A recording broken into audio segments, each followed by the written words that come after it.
At midnight, Thomas wandered beneath the crooked bell tower, drawn by the soundless pull of a rope swaying in the wind.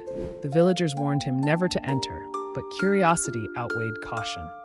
Inside, dust choked the stale air, and a bell, blackened by time, loomed above.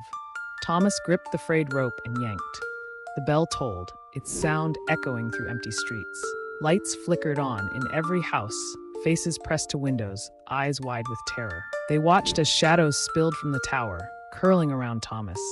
He screamed, but the bell's toll drowned him out. The rope stilled. Silence returned.